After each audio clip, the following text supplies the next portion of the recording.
बिस्मिल्लाहिर्रहमानिर्रहीम। अस्सलामुअलैकुम। रोज़ी वॉइस चैनल में आप सबको खुशामदीद। आज मैं आपके लिए एक बहुत ही अच्छी और दिलचस्प कहानी लेकर आई हूँ। कहानी शुरू करने से पहले आप सबसे गुजारिश है कि आपने अगर अभी तक मेरे चैनल को सब्सक्राइब नहीं किया तो मेरे चैनल को सब्सक्राइब कीजिए, साथ जो बेल आइकन है इसको भी क्लिक कीजिए ताकि हर नई आने वाली वीडियो आप तक आसानी से पहुँच सके। कुछ वाक़यात दिल दहला देने वाले होते हैं और उन तकलीफ से गुजरे लम्हात को बयान करने के लिए लफ्ज़ हमेशा कम पड़ जाते हैं। ऐसा ही एक वाक़या मेरे साथ भी पेश आया है। मेरे दादाजी गांव के सरदार थे। गांव में जिस किसी भी की भी शादी होती, उनके घर वाले एक रात के लिए अपनी दुल्हन हमारी हवेली में भेज देते। सुबह दादाजी उनको एक गिफ्ट देते और वो गिफ्ट दुल्हन किसी को ना दिखाती थी और 9 महीने बाद वो लड़की हामला हो जाती। गांव के लोग दादाजी की बहुत इज्जत करते थे। हैरत की बात ये थी कि दादाजी ने सख्ती से मना किया हुआ था कि मेरी शादी नहीं करवानी अभी, और मेरी उम्र निकलती जा रही थी। एक दिन गांव से एक दुल्हन आई। उसको अपने कमरे में बंद करके खुद उसकी जगह दुल्हन बनकर दादाजी के कमरे में चली गई। जब कमरे में गई तो सब लाइट्स बंद थी और फिर अचानक से दादाजी ने मेरे साथ ऐसा काम किया कि मेरी चीखें निकल गई। दादाजी ने मेरे साथ गांव में मेरे दादा की बहुत इज्जत थी। वो 5 वक्त नमाजी थे। गांव के लोग उनकी बहुत इज्जत और एहतराम करते थे, उन्हें बड़ा मानते थे, बहुत लोगों की मदद भी कर देते थे। हमारे गांव में एक अजीब रिवाज था कि जब किसी लड़की की शादी होती, वो हमारे महल में पहली रात के लिए दुल्हन बनी आ जाती और पूरी रात दादा के कमरे में गुजारती। सुबह एक तोहफा दादा उसे देते, वो तोहफा लेकर चली जाती। उसे ठीक 9 माह बाद वो हमला हो जाती। मुझे ये बात हमेशा ही अजीब सी लगती थी। भला ये क्या तरीका था कि शादी के बाद दुल्हन दूल्हा के पास जाने के बजाय पूरी रात दादा के कमरे में गुजारती है। मैं जब से 12 साल की हुई थी यही देखती आ रही थी। पहले पहल तो इन बातों की समझ न थी, अब तो मेरी उम्र भी 25 तक पहुंच गई थी। मैंने बहुत बार अम्मी से ये बात जानने की कोशिश भी की, लेकिन वो भी कुछ नहीं बताती थी। कहती, तुम चुप रहो और खबरदार आइंदा ये बात पूछी भी तो तुम्हारा इन बातों से कोई मतलब नहीं है, तुम्हें ये जानना जरूरी नहीं है। इस बार मेरी बचपन की सहेली की शादी थी। समरा और मेरी बहुत गहरी दोस्ती थी। अपनी शादी पर समरा बहुत मुतफिक्र और घबराई हुई सी थी।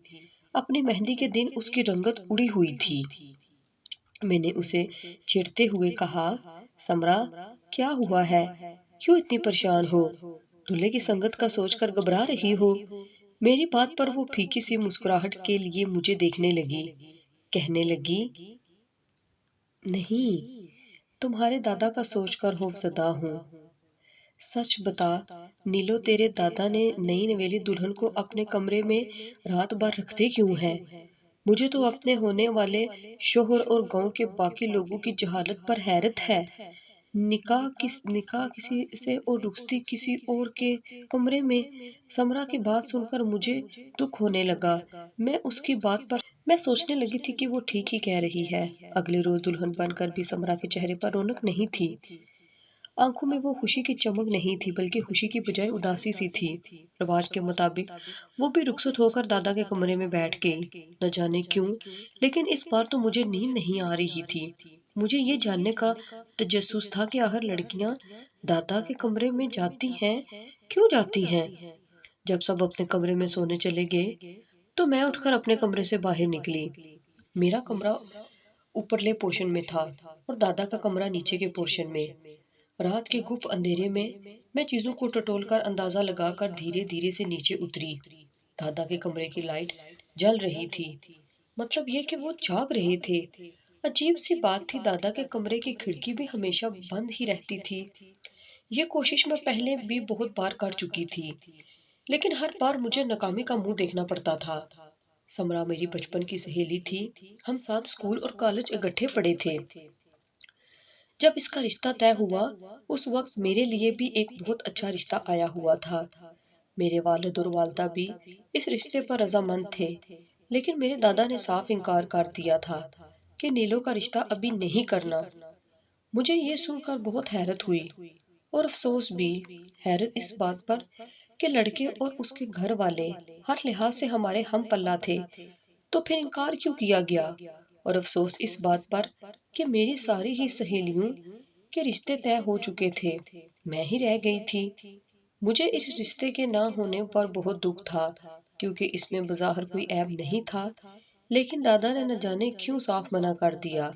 मैंने पहले तो दरवाजे के पास जाकर कान लगाकर सुनने की कोशिश की, आखिर दादा लड़कियों से क्या बातें करते हैं, और लोग ऐसे कम अक्ल कैसे हो सकते हैं जो सजी सजाई दुल्हन उनके कमरे में छोड़ देते हैं।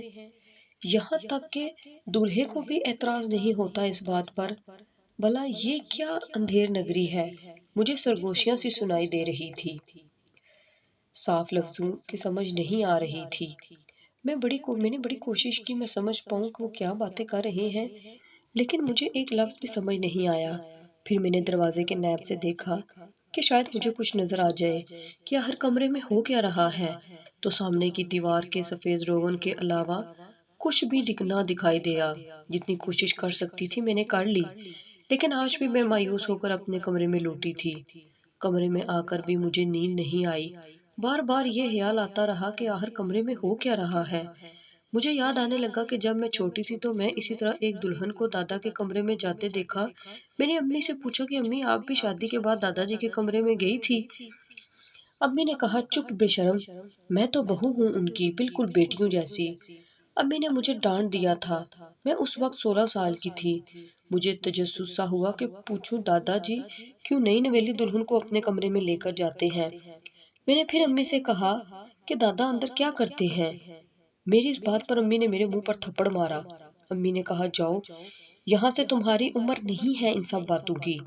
मैं रोने लगी थी। ये क्या बात हुई, दादा की उम्र है ऐसी हरकतें करने की जो वो कर रहे हैं। बहरहाल मैं पूरी रात सो नहीं पाई थी। सुबह ही नीचे उतरी। मेरी दोस्त कमरे से बाहर आई तो उसके हाथ में एक तोहफे का डब्बा था। मैं फौरन से समरा के पास आ गई, उसका हाथ पकड़ा और उसे अपने कमरे में ले गई। और अब वो एक फैंसी कपड़े पहने हुए थी, लेकिन चुप चुप सी थी। मैंने उससे कहा, समरा, दादा कमरे में करते क्या हैं? मेरी बात पर वो हाली हाली आंखों से मुझे देखने लगी। कहने लगी, मेरा शोहर लेने आ चुका है, मुझे जाना है, मेरा हाथ छोड़ दो। वो मुझसे अपना हाथ छुड़वा कर तेजी से मेरे कमरे से निकल गई। मुझे बड़ी हैरत हुई थी। ये मेरी वही दोस्त थी जो मुझसे कुछ भी नहीं छुपाती थी। हर बात समरा मुझसे जरूर करती थी, और जिस राज को मैं जानने के लिए इतने सालों से बेचैन थी, मुझे पूरी उम्मीद थी कि सुबह होते ही मुझ पर यह राज खुल जाएगा। मुझे फिर से मायूसी हुई थी। मुझे समरा पर गुस्सा भी आने लगा कि अगर उसके साथ कुछ गलत भी हुआ है तो उसे बताना चाहिए था ना। मुझे अपने दादा की इस एक की वजह से कभी इस हरकत की वजह से कभी अच्छे नहीं लगे थे। हालांकि उनका रवैया मुझसे मोहब्बत शफकत वाला था। चचा की औलाद नहीं थी, और इसमें भी अम्मा अब्बा की इकलौती औलाद थी, और मैं अम्मा अब्बा की इकलौती औलाद थी। मेरी अम्मी मुझे बताती कि दादी का इंतकाल उस वक्त हुआ जब मेरे वालिद और चचा छोटे थे, लेकिन दादा ने दूसरी शादी नहीं करवाई। अम्मी तो इस बात को ऐसे कह रही थी जैसे दादा ने दादी के नाम पर उम्र गुजार दी हो। मुझे सुनकर ताज्जुब सा हुआ था। मैंने दिल में सोचा, अच्छा होता जो दूसरी शादी कर ही लेते। दूसरी दादी कम से कम इन्हें ये सब जुल्म तो ना करने देती जो हर नई नवेली दुल्हन के साथ ये करते हैं। मैंने भी दिल में पक्का इरादा कर लिया था कि समरा से सच उगलवा कर ही रहूंगी। चंद दिन बाद मैं सबरा के ससुराल पहुंच गई। उस वक्त वो बिल्कुल नॉर्मल सी थी। मुझे देखकर मुस्कुराकर गले मिली। अपने ससुराल में मेरा तारफ करवाने लगी। उसका शोहर भी मुझसे खुश अहलाकी से मिला। मुझे उसके शोहर को देखकर कहीं से नहीं लग रहा था उसे अपनी दुल्हन एक रात दादा के पास भेजने से कोई एतराज या नाराजगी हो। मैंने समरा से कहा, हम अकेले में बैठकर बातें करते हैं। वो ये सुनकर कुछ परेशान सी हो गई, लेकिन मैं खुद ही उसे उसके कमरे का पूछने लगी। वो मुझे अपने कमरे में ले गई। जब मैंने दोबारा से समरा से वही सवाल दोहराया तो वो गुस्से से अखड़ गई। कहने लगी, मुझसे क्या पूछ रही हो, जाकर अपने दादा से पूछ लो। मैंने कहा, अगर तुम्हारे साथ कुछ गलत हुआ है तो तुम चुप क्यों हो? तुम्हें सबको बताना चाहिए। मेरी बात सुनकर वो चिल्लाकर बोली, मैं सिर्फ तुम्हारी वजह से चुप हूँ, समझी? अब निकलो मेरे घर से बाहर, और तुम्हें ज्यादा ही जानने का शौक है तो किसी दिन खुद दुल्हन बनकर दादा के कमरे में बैठ जाना। सच पता चल जाएगा तुम्हें। वो हद दर्जे गुस्से में थी। मैं घर वापस लौट आई। पहले तो मुझे समरा के घर जाने पर बहुत अफसोस हुआ। मैं समरा के लिए दिली हमदर्दी महसूस करते हुए गई थी, लेकिन उसने मेरा जरा लिहाज नहीं किया था। मुझे बहुत कुछ सुना दिया था। कुछ दिन तो मुझे समरा पर बहुत गुस्सा आता रहा, लेकिन फिर मैंने सोचा कि क्या हर्ज है कि मैं एक बार खुद दुल्हन बनकर दादा के कमरे में बैठ जाऊं। आहर पता तो चले कि वो करते क्या है। इन्हीं दिनों मेरा एक और रिश्ता आ गया। वो रिश्ता भी हमारे मध्य मुकाबिल का था, लेकिन दादाजी का वही इनकार अपनी जगह पर बिल्कुल कायम था। उन्होंने मेरा रिश्ता देने से मना कर दिया था कि ये रिश्ता नहीं हो सकता। अब तो मेरी बर्दाश्त जवाब देने लगी थी। मैंने अपनी अम्मी से कहा, बहुत हो चुका। आप लोग क्यों दादा की हर बात चुपचाप मान लेते हैं? क्या मुझे यूं ही घर बिठाए रखोगे? मेरी उम्र की मेरी सारी सहेलियां अपने घर की हो चुकी हैं, और मैं अभी तक महके की दहलीज पर बैठी हूँ, दादाजी की वजह से। मेरी बात सुनकर मेरी माँ मुझे गुस्से से घूरने लगी। कहने लगी, बेशरम, गैरत बेच खाई है तूने जो खुद अपने मुंह से शादी के लिए कह रही है। यही अपनी जुबान को दबा ले। अगर ये बात किसी मर्द ने सुन ली तो गजब हो जाएगा कि लड़की होकर खुद से शादी की ख्वाहिश कर रही है। अम्मी ने मुझे दबे लहजे में गुस्सा दिखाते हुए कहा, ताकि उनकी आवाज कमरे से बाहर ना चली जाए। लेकिन अम्मी की बात सुनकर मेरे तो तन बदन में आग सी लग गई। हाँ, अच्छे असूल है आप लोगों के। मेरी उम्र गुजरी जा रही है, लेकिन किसी को मेरी शादी की फिक्र नहीं है। और अगर मैं अपने मुंह से बात कहूँ तो गैरत तारे आ जाती है। और वो दादा जो खुले आम नई नवेली बनी दुल्हन, जो लड़कियां ऐसे रंगोलियां मनाते हैं और इस पर किसी को गैरत नहीं आती। सारे सारे तोता चश्मी किए बैठे रहते हैं। मेरी बात सुनकर मेरी वालदा ने मेरे मुंह पर फिर जोर से थप्पड़ मारा और कहने लगी, बहुत जुबान चलने लगी है तुम्हारी। आइंदा अगर दादा के खिलाफ एक लफ्ज भी कहा तो तुम्हारे बाप को बता दूंगी, वो तुझे जिंदा जमीन में गाड़ देगा। मैं अपनी माँ की शक्ल देखती रह गई। अब तो मेरा तजस्सुस और भी बढ़ गया था कि हर ऐसा भी क्या नेक अमल करते हैं वो नई नवेली दुल्हन के साथ एक कमरे में रहते हुए, वो भी तन्हाई में, जो सबके दिल में उनकी इतनी इज्जत है कि कोई भी उनके किरदार पर शक नहीं करता। ना अपनी बीवी से इस रात की ना अपनी बीवी से इस रात की बात प्रस करता है कि मेरे निकाह में होते हुए किसी गैर महरम के साथ रात गुजार कर क्यों आई हो। कैसी अंधेरी नगरी है, एक जहालत का रवाज आम है, जो ये बेवकूफ किसान उन्हें नेक पारसा समझकर अपनी इज्जत को रात भर के लिए उनके हिजड़े में भेज देते हैं। मुझे सब गांव वालों पर गुस्सा आने लगा था। इतनी आम सी बात भी उन्हें समझ में नहीं आती थी कि जहां मर्द और औरत तन्हा हों वहां तीसरा शैतान होता है। ये कैसे मुमकिन है कि एक जवान लड़की जो दुल्हन के रूप में सजी सवरी बैठी हो और एक मर्द, चाहे वो उम्र के किसी भी हिस्से में हो, इस दुल्हन को पूरी रात छुए भी ना। मेरी अक्ल दंग थी इस जहालत पर। अब मुझे किसी नई शादी का इंतजार रहने लगा। मैं दिल में पक्का इरादा कर चुकी थी कि इस बार दुल्हन की बजाय दादा के कमरे में मैं जाऊंगी। 2 माह बाद एक लड़की की शादी का बुलावा आया था। दादा इस बार पहले से ज्यादा खुश थे। यहाँ तक कि अपने बालों पर मेहंदी भी लगाई, नकाब पर नया जोड़ा पहना, अत्तर की खुशबू भी पहले से ज्यादा लगाई। ये सब देखकर मेरा दिल कड़के रह गया। लेकिन जब मैंने दुल्हन को देखा तो मेरे होश उड़ गए। वो 16 साल की एक खूबसूरत हसीन तरीन लड़की थी, इतनी हसीन कि मैं देखकर दंग रह गई थी। वो लड़की बुरी तरह घबराई हुई और बदहवास थी। पहले उसे हमारे बड़े से लाउंज में बिठाया गया। मैंने किचन से बाहर निकलकर मैन स्विच ऑफ कर दिया। तैयार तो मैं उससे बार बहुत अच्छे से हुई थी, इसलिए जैसे ही अंधेरा छा गया मैंने लाउंज में जाकर दुल्हन को पकड़ा और कहा, मेरे साथ चलो। मैं उसे अपने कमरे में ले गई। मैंने जल्दी से उसका दुपट्टा उतारा और खुद अपने ऊपर ओढ़ लिया और अपना दुपट्टा उसे दे दिया और उसे कहा कि तुम मेरे कमरे से बाहर मत निकलना। वो मुझे हैरत से देख रही थी। मैंने दुपट्टे से अपना घूंघट निकाला और नीचे जाकर दुल्हन की जगह पर बैठ गई। उसके कुछ देर बाद ही किसी ने मैन स्विच ऑन कर दिया। सब परेशान थे कि मैन स्विच बंद किसने किया था। फिर मुझे दुल्हन समझकर दादा के कमरे में बिठा दिया। मेरा दिल न जाने क्यों खौफ से फड़फड़ा रहा था। इतना बड़ा कदम तो उठा लिया था, लेकिन अब बहुत घबरा रही थी। अगर मेरा पोल खुल गया तो मेरे माँ बाप तो मुझे मार देंगे। लेकिन अब हो क्या सकता था। मैं इस वक्त दादा के कमरे में दुल्हन बनकर बैठ चुकी थी। दादा ने जब कमरे में दाखिल हुए तो अपने कमरे का दरवाजा बंद किया। मुझे लगा मेरा दिल भी बंद हो गया होगा। मेरा घूंघट उठा लें तो तब क्या होगा, ये सोच सोच कर मेरी अंदर से जान निकली हुई थी। कुछ ही देर में दादा मेरे पास बैठ गए, कहने लगे, जितनी आज तक जितनी भी लड़कियां मेरे पास आई हैं, तुम उन सब में सबसे उम्र में कम और हसीन हो। तुमसे ये कहना चाहता हूँ कि मैं तुम्हें कल वापस नहीं जाने दूंगा। तुम्हें कल तलाक दिलवा कर अपने पास ही रखूंगा, क्योंकि मेरा दिल तुम पर आ गया है।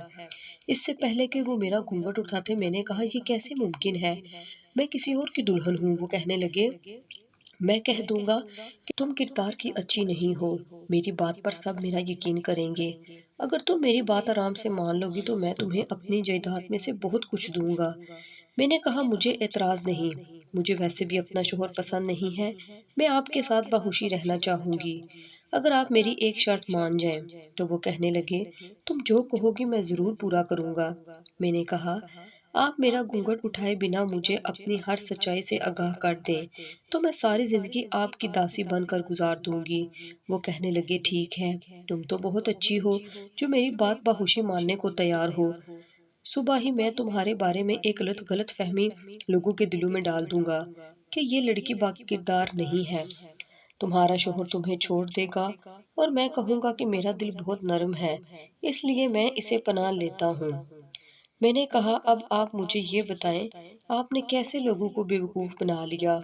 मेरी बात पर वो हंसकर बोले, ये भोले भाले बेवकूफ गांव के लोग हैं ही ऐसे ना, माकूल किस्म के, उन्हें बस जहनी तौर पर मुतमिन कर दो तो ये नस्ल दर नस्ल एक ही बात को बिना सोचे समझे किसी रिवाज की तरह अपनाए रखते हैं। फिर वो बोले कि वो शुरू से ही सबके दिलों में अपनी नेक नामी की धाक बिठा चुके थे। जब दादी का इंतकाल हुआ, उन्होंने ये ऐलान कर दिया कि वो दूसरी शादी नहीं करेंगे, क्योंकि उनके ख्वाब में एक नेक बुजुर्ग आने लगे हैं, जिनकी नेक रूह उनके अंदर परवाज कर जाती है, और वो बाकरा लड़की का किरदार एक रात में ही जान ही जाते हैं, और वो पाक रूह औरत की ख्वाहिश से पाक है। इस दुल्हन को बिना छुए ही एक अमल करने से उसकी पाक दामनी का बता देती है, लेकिन वो अमल पूरी पढ़ना पड़ता है। लोग ये सुनकर मेरे दादा की बात पर यकीन करने लगे और वो उन पर अंधा एतमाद करने लगे। दादा को औरत की हवस सी थी, इसलिए वो अपनी नफ्सी ख्वाहिश को पूरा करने के लिए ये राह अपनाए हुए थे। हर कुंवारी लड़की को वो रात को कह देते कि तुम ये दूध पी लो और सो जाओ, ताकि मैं अपना अमल शुरू करूं। जैसे ही वो दूध पीती, नशे की वजह से सो जाती, वो अपनी ख्वाहिश उससे पूरी कर लेते और सुबह एक तोहफा इसके हाथ में रख देते, जिसमें सोने की कोई अंगूठी होती, और कहते, अगर इस डब्बे में अंगूठी निकली तो समझ जाना कि तुम पाक दामन हो। पहले पहल तो लड़कियां यही बात मान लेती थी, लेकिन समरा ने दूध पीने से इनकार कर दिया था। ये बात भी दादा ने खुद बताई कि वो लड़की बहुत तेज थी। कहने लगी, मेरे साथ चाल चलने की जरूरत नहीं है, मैं दूध हरगिज नहीं पीऊंगी। चुपचाप से जो पढ़ाई करनी है करो, वरना मैं तुम्हारे ढोंगी होने का शोर मचा दूंगी। दादा ने कहा कि वो पहली लड़की थी जिससे वो डर गए थे। उसे पूरी रात गुनाह के लिए उकसाते रहे, पैसों और तोहफों की लालच भी देते रहे, लेकिन वो किसी बात पर भी नहीं मानी। बस इतना कह दिया कि दादा की सच्चाई किसी को नहीं बताएगी। ये बात उसने कसमियाँ कही थी कि उसके जो इंकशाफ दादा ने मुझ पर किया, मेरी रूह फना हो गई। कहने लगे, तुम्हारे बाद मैं एक और लड़की से निकाह करूंगा, बस उसी के लिए फिक्रमंद हूँ कि ऐसा क्या तरीका अपनाऊं कि वो नेक नामी भी कायम रहे और मेरा काम भी हो जाए। मैंने पूछा, वो कौन है? कहने लगे, नीलो। ये सुनकर तो मेरे होश ही उड़ गए थे। मैं उनकी सगी पोती थी और वो मुझ पर ऐसी गंदी नजर रखे थे। मेरा तो सर बुरी तरह से चकरा कर रह गया था। मैं क्या सुन रही थी, किससे सुन रही थी? मेरा जी चाहा दादा का गला दबा दूं और उन्हें जान से मार डालूं। मेरे गले में ग्राहें बढ़ने लगी। मैं जिस अजियत से दो चार थी, शायद मेरे पास अल्फाज नहीं थे। मैंने कहा, बड़े मियाँ, वो आपकी सगी पोती है। मेरी बात पर वो हंसने लगे और कहने लगे कि सगी ले नहीं है, ले पालक है। मेरे दोनों बच्चे औलाद से महरूम थे। ये लड़की मेरी बहू की भतीजी है।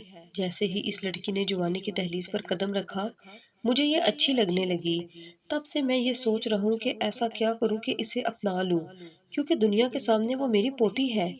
इसलिए आज तक मैं इस लड़की का रिश्ता नहीं होने आज तक मैं इस लड़की का रिश्ता नहीं होने दिया। लेकिन अब एक तरकीब सोच चुका हूँ, वो ही आज़माऊँगा। सब खुशी-खुशी उसकी शादी मुझसे कर देंगे। ये सब सुनकर मेरे होश ही खोने लगे थे। कोई इतना भी घटिया हो सकता है? फिर याद आने लगा कि मेरी उस्तानी कहती थी कि हवस की प्यास कभी नहीं बुझती। इसे जितना पूरा करने की कोशिश करो वो उतनी ही बढ़ती जाती है और गुनाह किसी दलदल की तरह से होता है। इंसान एक बार उसमें धंस जाए तो निकलना बहुत दुश्वार हो जाता है। मेरे पास मोबाइल मौजूद था। दादा की सारी सच्चाई को मैं रिकॉर्ड कर चुकी थी। मैंने आंसू बहाते हुए अपना घूंघट ऊपर कर दिया। दादा मुझे देखकर दंग से रह गए, कहने लगे, तुम यहाँ क्या कर रही हो?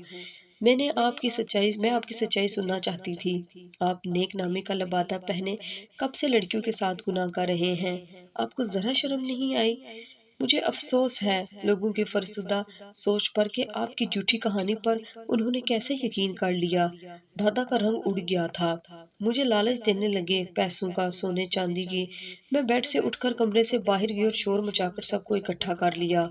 वो रिकॉर्डिंग सबको सुना दी गई। मैं भी ये बात आग की तरह फैल गई। दादा को सजाए मौत सुनाई गई। मुझे अपने किए पर जरा भी अफसोस नहीं हुआ था, क्योंकि मैंने और भी बहुत सी लड़कियों की जिंदगी बचा ली थी। किसी भी बेटी को किसी दरिंदे के सामने उनकी हवस का सामान ना बनने देना चाहती थी। इसीलिए मैंने इतना बड़ा कदम उठाया।